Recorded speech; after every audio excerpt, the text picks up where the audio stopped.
Okay friends, to get started on our job, one of the first things we have to do is remove all 5 of our lug nuts and then remove the wheel.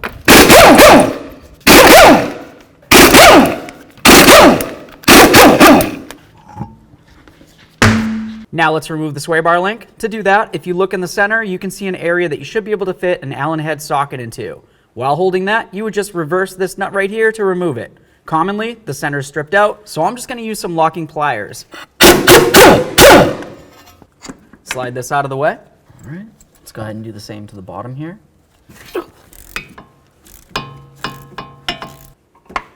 All right, there it is, friends.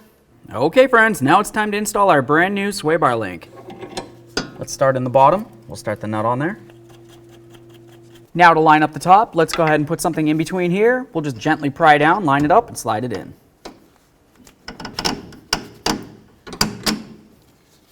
Start the nut on there. Now let's snug it up.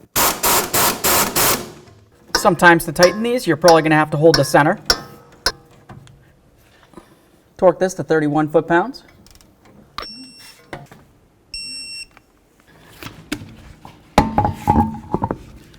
Now we can go ahead and put the wheel on here. We'll start all the lug nuts on, snug them up, get the wheel on the ground, and then torque the lug nuts to 98 foot-pounds.